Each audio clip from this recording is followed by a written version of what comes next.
Bem, e aí, pessoal, beleza? E aí, galera, beleza? A gente vai entrar agora em conceitos muito importantes que vem a ser o quê? Quando é que a gente sabe que uma reação é espontânea de transferência de elétrons, de óxido-redução, ou ela não é espontânea, ou seja, ela não ocorre espontaneamente? Não adianta você colocar ali as espécies envolvidas que elas não vão reagir.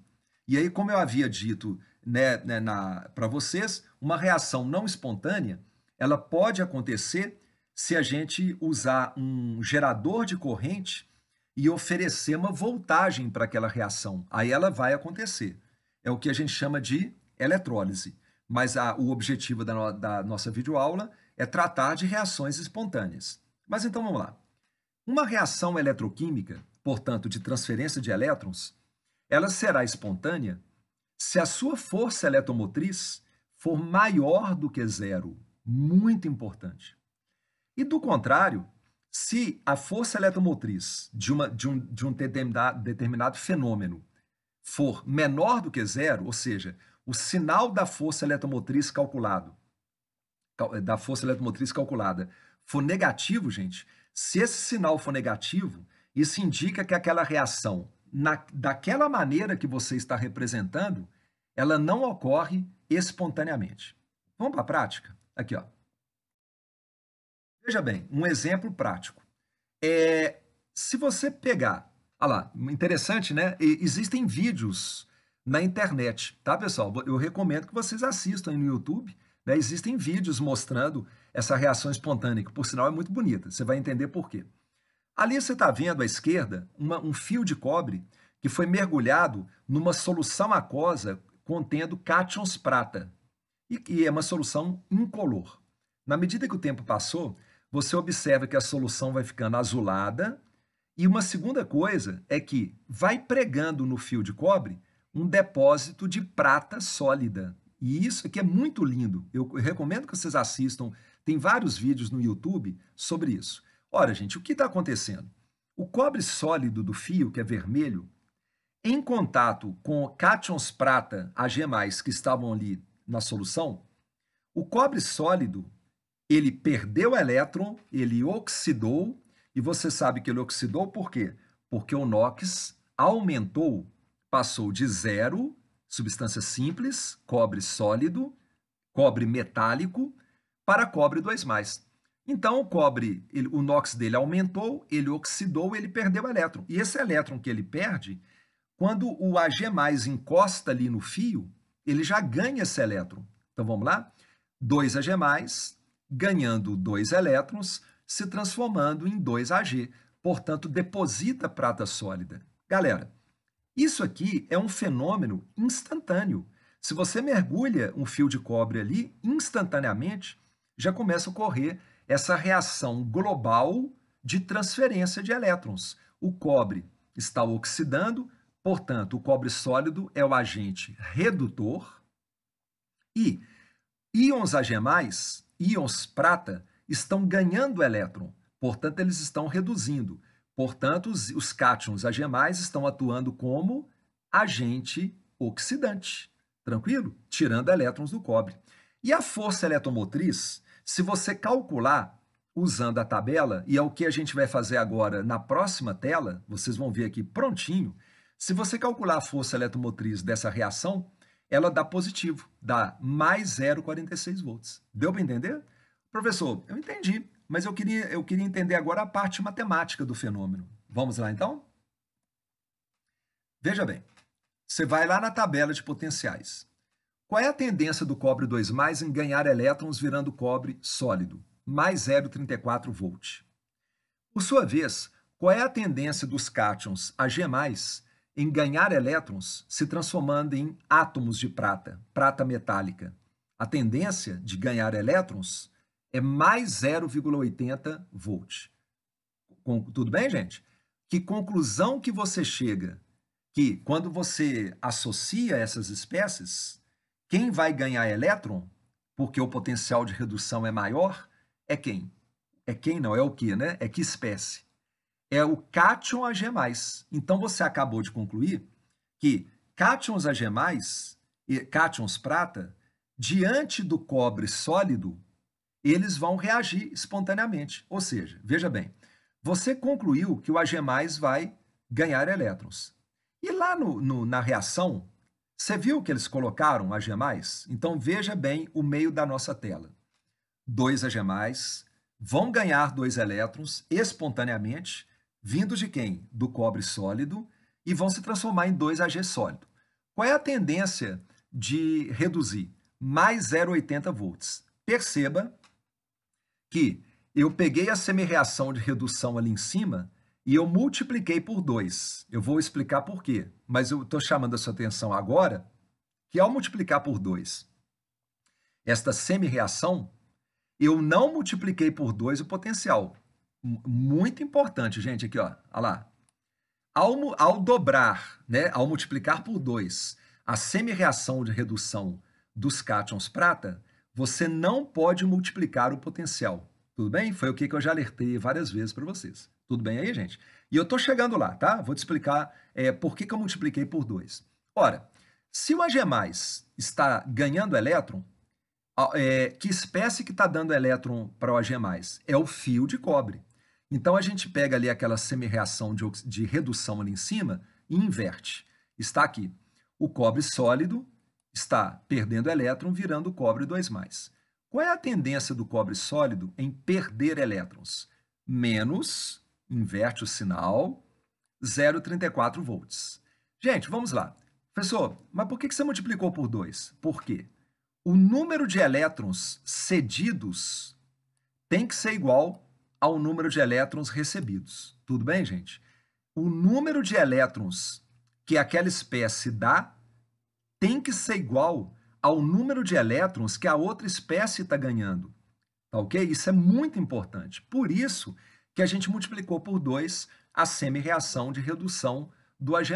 E agora, quando você soma, você corta elétron com elétron, e aqui está a reação global de óxido-redução. Cobre sólido mais 2 Ag+ aquoso reagiram espontaneamente, se transformando em cobre 2+ aquoso, por isso que a solução ficou azul. Tá claro, galera? Por que a solução não era azul e ao longo do tempo ficou azul? E, da mesma maneira, isso justifica o depósito de prata, né, no fio de cobre. Tudo bem? Então, você pode perceber, é um fenômeno químico espontâneo. E eu repito, existem vídeos no YouTube que você pode assistir. Tá ok, gente? Muito bem, galera. Para a gente, então, agora finalizar mais uma parte super importante dessa nossa saga eletroquímica, eu vou mostrar para vocês agora como é que você decidiria, olhando para uma equação dada, se aquele fenômeno ele é espontâneo, como a gente viu aqui, ou se ele não é espontâneo. Então, atenção aqui agora. Mudando a tela, um exemplo de uma reação que não é espontânea. Tudo bem aí? Vamos lá? Veja bem. Considere a seguinte reação química. Eu queria agora trabalhar com você da seguinte maneira. Eu queria primeiro que você olhasse aqui embaixo, ó, a reação global. Combinado? Vamos lá? Eu estou te perguntando o seguinte. Se você pegar níquel sólido, você pode imaginar, usando analogamente ao exemplo dado, você pode imaginar assim, eu vou tentar imaginar isso aqui que ele está mostrando agora. Você pega um becker, um copo, pega um fio de níquel e mergulha lá dentro. No exemplo anterior, nós pegamos um fio de cobre. Ok, gente? E agora, imagine que aquele fio é um fio de níquel. Pode ser uma placa de níquel também, não tem problema nenhum. Então, imaginou, gente, um copinho, um becker, onde você mergulhou ali, você colocou ali um fio, um pedaço de níquel. E níquel é sólido, porque todo metal é sólido, né?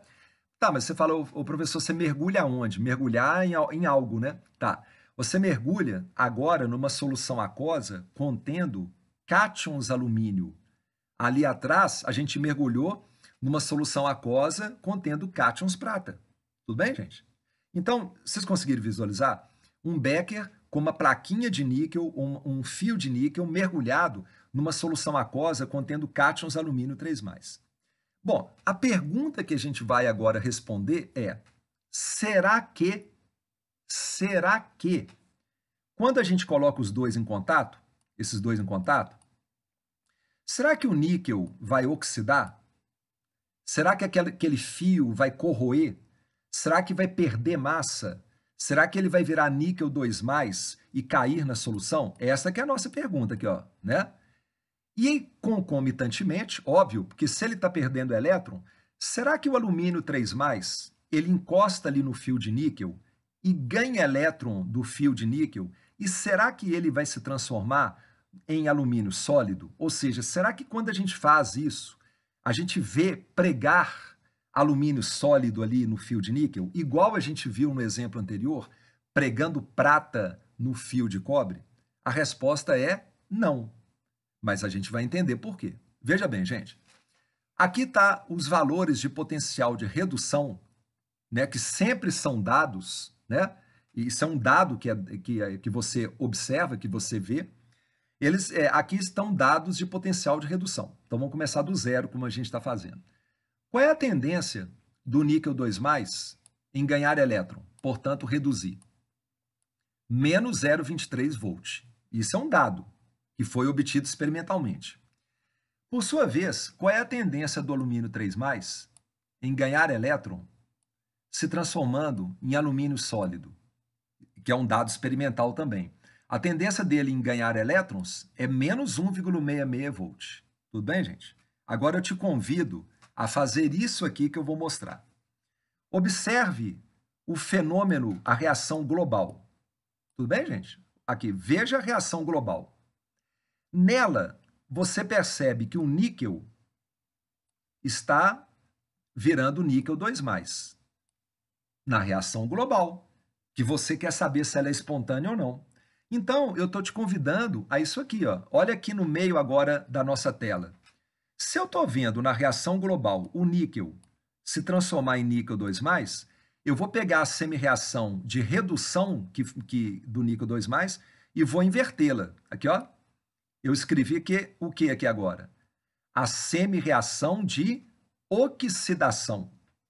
E ao inverter a semi-reação, transformando-a em de oxidação, você notou que eu inverti o sinal do potencial? Aqui, ó, era menos 0,23, e agora eu estou mostrando o quê? Uma oxidação do níquel sólido. Portanto, é mais 0,23. Eu vou explicar agora por que eu multipliquei, tá? Aguarde um minutinho.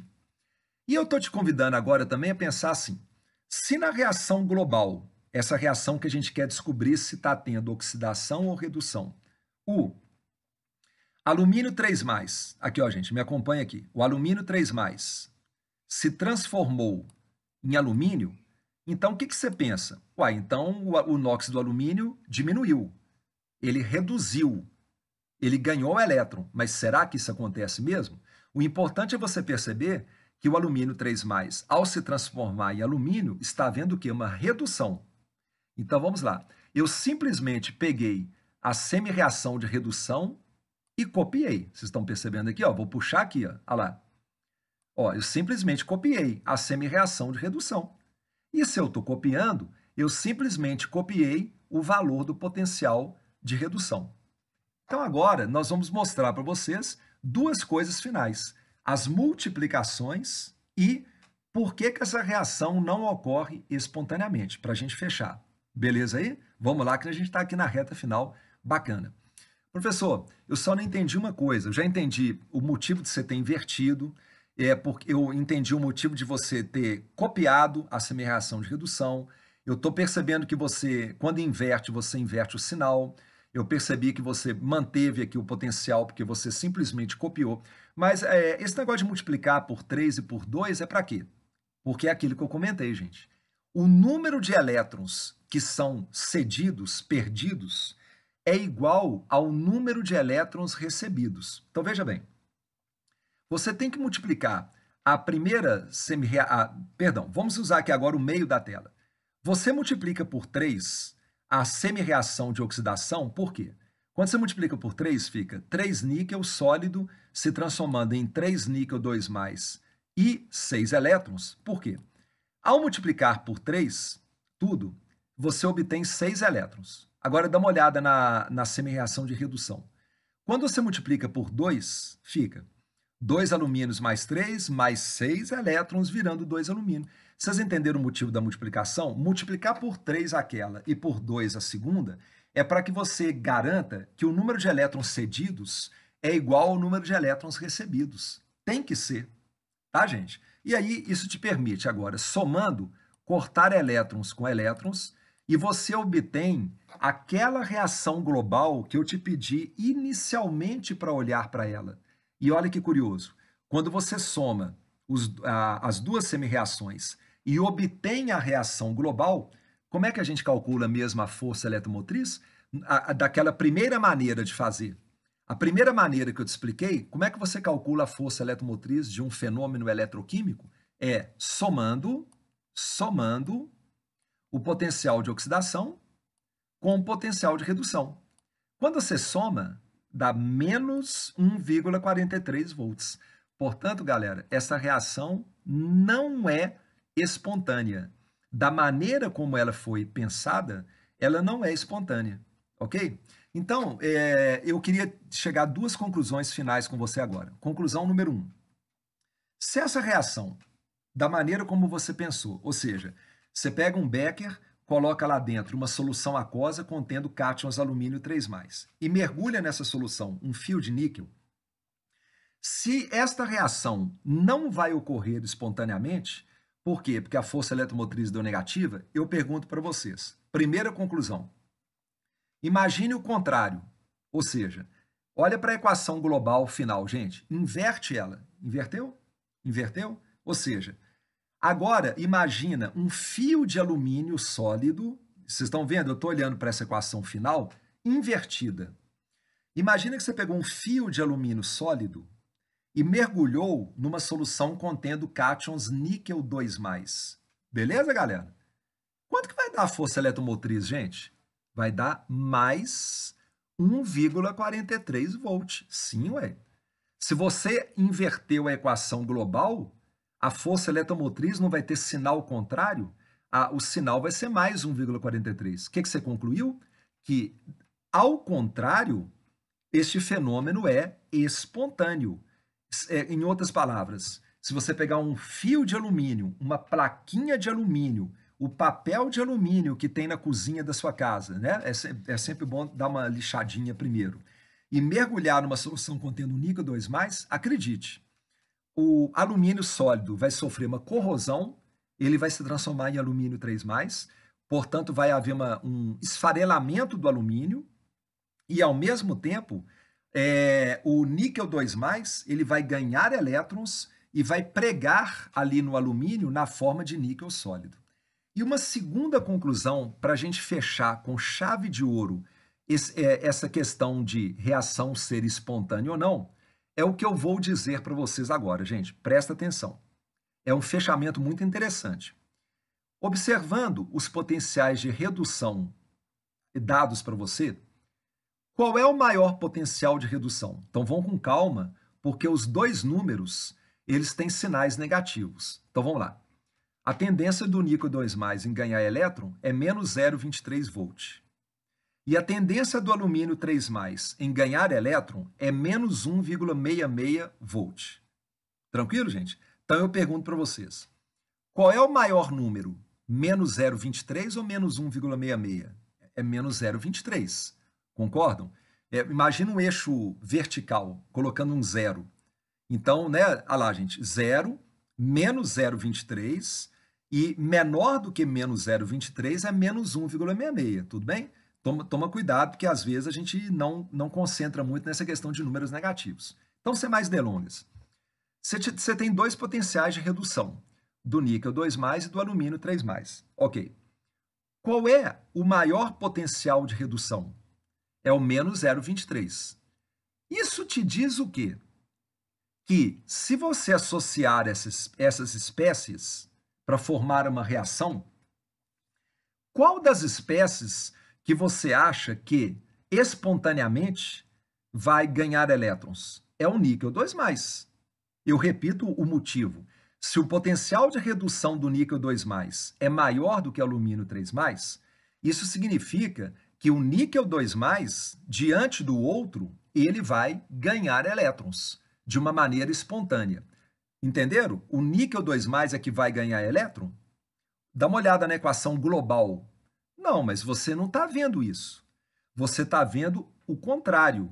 Você está vendo o níquel sólido perder elétrons virando níquel 2+. Que conclusão que você chega? Para que a reação fosse espontânea, quem deveria estar reduzindo era o níquel 2+.